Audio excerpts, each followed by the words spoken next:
네, 안녕하세요. 네, 반갑습니다. 저는 메가로이어스에서 공법을 강의하고 있는 강성민 변호사입니다. 자, 오늘부터 저희가 15회 동안 이 헌법 기본 강의를 진행을 할 건데요. 일단 여러분들한테도 양해를 구할게. 일단 강의 일정은 좀 참고해 주시고, 그래서 저희가 휴강이 있는 날이고 오전에 강의하는 날이 하루에 있습니다. 그래서 이걸 좀 참고해 주시고요. 그 교재 관련해 가지고 사실 이게 제가 항상 변호사 시험이 끝나면은 그 변호사 시험 문제를 반영해서 이제 개정을 하거든요. 근데 항상 변호사 시험 1월 중순이고 변호사 시험이 끝나야지 문제가 공개가 되는데 제가 강의 일정이 이제 거의 시험 끝나고 한 2, 3주 뒤에 항상 강의 일정이 잡히는데 이번에 그 설 연휴가 끼고 하는 바람에 대체 공휴일도 생기고 해가지고 인쇄소가 다 문을 닫았어요. 그래가지고 인쇄가 좀 늦게 들어갔습니다. 그래서 아마 이번 주 금요일이나 다음 주 월요일쯤에 아마 책이 나올 것 같거든요. 그래서 우선은 그 제본 다 받으셨죠? 제본 못 받으셨어요? 제본 못 받으셨어요? 아마 그 쉬는 시간에 3층 내려가시면 제본을 드릴 거거든요. 그래서 일단은 제본을 들고 강의를 들어오시면 될 것 같고요. 그래서 일단 이번 주는 제본으로 진행을 하게 될 거고 대신에 제가 죄송하기 때문에 다음 주에 책을 증정해 드릴 겁니다. 그래서 헌법 기본서는 현장만 그래요. 현장만. 인강은 아닙니다. 현장은 제가 증정해 드릴 거니까 구매하지 마시고 다음 주에 이제 책 나오면 학원에서 아마 연락이 갈 거거든요. 그때 이제 책을 달라고 하시면 될 것 같아요. 아무튼 좀 그렇게 되었으니까 좀 양해를 부탁드리겠습니다. 자, 일단은 저희가 이제 원래 오리엔테이션이 있기는 한데요. 오리엔테이션은 좀 그 가볍게 진행을 하도록 하겠습니다. 보통 이제 오리엔테이션에서는 좀 기본적인 용어들을 다 정리를 하는데 보통 헌법 강의를 들어오시는 분들은 그래도 기본적으로 민사나 형사를 어느 정도 공부하시고 오시는 분들이셔가지고 요즘은 좀 오리엔테이션을 좀 짧게 하고 있는데요. 자, 이제 그냥 좀 전반적으로 나눠드린 자료를 한번 좀 보도록 하겠습니다. 자, 예를 들면은 제가 여기 지금 우리가 일상생활에서 발생하는 소송의 종류들을 좀 적어봤습니다. 첫 번째는 화면 괜찮나요? 네네. 자, 첫 번째는 친구에게 우리가 돈을 빌려줬는데 친구가 돈을 갚지 않습니다. 이런 것들은 다 우리가 민사소송으로 문제를 해결을 하고 있죠. 자, 그럼 이제 민사소송을 제기하는 사람을 우리는 원고라고 얘기를 하고 소제기를 받는 사람을 피고라고 얘기를 합니다. 그럼 이제 권리가 있다고 주장하는 원고가 자신의 권리를 주장도 하고 입증도 해야 될 거고요. 여기서는 피고가 이제 나는 그런 적이 없어 라고 부인을 하거나 혹은 맞아 하지만 갚았잖아 맞아 하지만 아직 변제기가 멀었잖아 라고 하는 새로운 사실관계로서 항변을 할 수가 있게 됩니다. 그래서 기본적으로 우리가 소송이라는 건 소를 제기하는 사람을 원고라고 하고 소를 제기받는 사람을 피고라고 하게 되고 이런 권리가 있다고 주장하는 사람이 원칙적으로 그 권리에 대한 주장과 증명을 해야 됩니다. 자, 어쨌든 이제 그런 것들이 민사소송이고요. 이 민사소송은 원래는 옛날에는 사실 다 자력구제로 문제를 해결했습니다. 근데 이제 그렇게 하다 보니까 친구한테 돈 빌려줬다가 친구가 돈을 안 갚으니까 친구 집 가서 친구를 줘 패고 물건 막 뺏어오고 이런 여러 가지 이제 문제들이 발생하다 보니까 우리가 이런 사인 간의 관계들도 전부 다 법에 적합하게 해결하자라는 측면에서 민사소송이라는 게 생긴 겁니다. 자, 그 다음에 이제 두 번째를 보시면은 지나가던 사람이 갑자기 나를 폭행을 했습니다. 자, 이럴 때는 이제 어떤 절차를 통해서 우리가 진행을 하겠습니까? 우리가 법에서요, 이런 것들은 하지 말자고 약속을 해놓은 행동들이 있습니다. 그리고 이렇게 약속을 한 행동을 위반했을 때는 이 사람들은 우리가 벌을 주자라고 약속을 한 거죠. 그래서 형법이라는 법에 그런 벌의 종류들을 두고 있습니다. 사형, 징역, 금고, 벌금, 자격 정지 내지는 구류, 과료 이런 형들을 두고 어쨌든 약속을 위반했을 때 그런 벌을 주기로 하는데 이 사람에게 그런 벌을 줄 건가 말 건가를 판단하는 절차를 우리는 형사소송 절차라고 이야기를 하게 됩니다. 자, 형사소송은요 이제 좀 크게는 여기 화면을 보시면 되겠지만은 일단 수사 단계와 그 다음에 재판 단계로 나누어지는데 우리가 형사소송은 좀 공적인 재판이다라는 의미에서 이제 공판이라고 얘기를 하게 됩니다.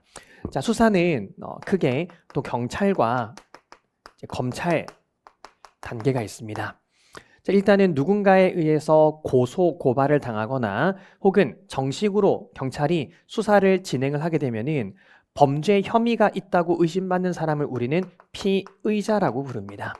법학에서는 피의라는 단어는 언제나 뭔가를 당하는 사람이에요. 그래서 피의자는 범죄 혐의가 있는 것으로 의심을 받고 있는 사람을 말하는 거죠. 피의자라고 하고, 그렇게 수사로 정식으로 전환하기 위해서는 말 그대로 어떤 수사의 단서가 있어야 됩니다. 그 수사의 단서가 고소일 수도 있겠고, 내지는 고발일 수도 있겠고, 내지는 수사기관이 이제 직권으로 뭔가를 범죄를 발견하는 경우도 있을 겁니다. 아시는 것처럼 고소라는 건 피해자가 직접 제기하는 걸 고소라고 얘기를 하고요. 고발은 피해자가 아닌 제3자가 제기하는 수사의 단서를 고발이라고 얘기를 합니다. 자, 이렇게 고소와 고발이 있게 되어서 수사기관이 정식으로 수사를 시작하는 걸 우리가 뭐라고 부릅니까? 입건이라고 부르죠. 정식으로 수사를 시작하는 거를 입건이라고 부르게 됩니다. 그럼 입건의 전 단계, 아직 내부적인 조사 단계를 우리는 내사라고 부르고요. 이 내사를 받고 있는 사람은 피내사자라고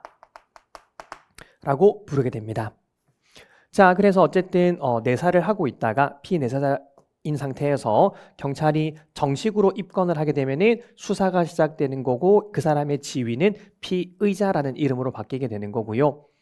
혹은 이제 고소나 고발이 있어도 정식으로 수사의 단서가 제공된 것이기 때문에 수사가 진행이 되어야 합니다. 자, 그렇게 수사를 하다가 경찰이 수사를 마치고 검찰에게 넘기고, 검찰도 이제 이 사람을 재판에 보낼지 말지를 판단을 해야 되겠죠. 자, 이렇게 수사기관이 이 사람을 공판, 이 재판에 넘기는 절차를 우리는 크게 세 가지 단어를 얘기를 하는데, 첫 번째는 뭐 기소한다. 그러니까 여기서 기자가 기립할 때 일으킨다라는 뜻이거든요. 그러니까 소를 일으킨다라는 의미에서 기소라고 부르기도 하고, 또 뭐라고 부릅니까?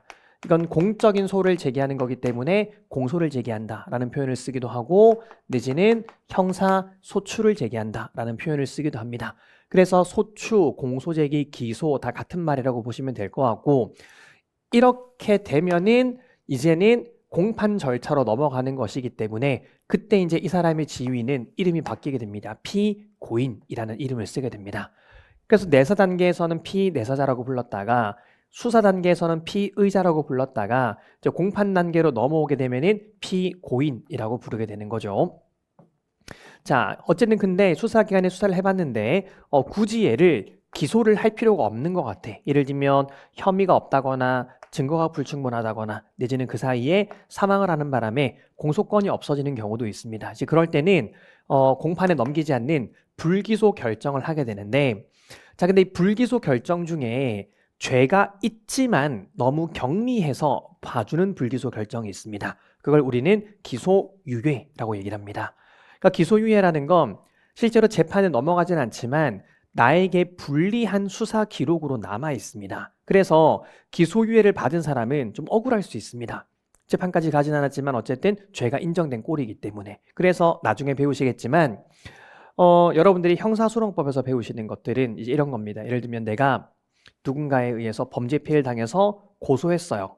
근데 수사기관이 혐의 없음, 증거 불충분, 공소권 없음, 혹은 어쨌든 불기소를 하게 됩니다. 그러면 여기에 대해서 고소인이 할 수 있는 게 뭐가 있습니까? 뭐 항고, 재정 신청, 이런 것들이 있게 됩니다. 그러면은 반면에 기소유예도 마찬가지입니다. 고소인 입장에서는 만약에 그 피의자에게 범죄 혐의가 있고 얘를 재판에 넘겼으면 좋겠는데, 수사기관이 기소유예라는 불기소 결정을 내리게 되면은요, 고소인은 여기에 대해서 형사소송법에서 보장을 하고 있는 뭐 항고, 재정신청 이런 절차가 있고요. 마찬가지로 이 피의자도 이 기소유예를 받으면 어쨌든 나에게 불리한 수사 기록이 남는 거기 때문에 억울할 수가 있습니다. 그래서 피의자는 어떤 절차를 진행할 수 있냐? 피의자는 형사소송법에서는 어떠한 권리구제 방법이 없습니다. 그럼 나중에 얘기하겠지만은 이럴 때 국민이 행할 수 있는 최후의 권리구제 수단이 헌법소원이라는 게 있습니다. 그래서 이때 피의자는 기소유예를 받게 되면은 헌법소원을 제기할 수가 있게 됩니다. 피의자는요.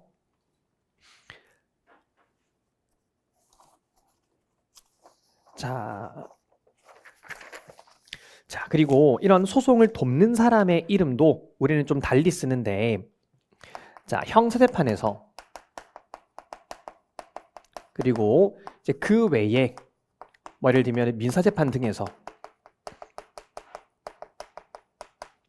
이 소송을 돕는 사람을 우리는 좀 다른 표현을 씁니다. 만약에 뭐 누군가가 친구한테 돈을 빌려줬는데 친구가 돈을 안 갚아. 이제 누구를 선임해야 되겠습니까?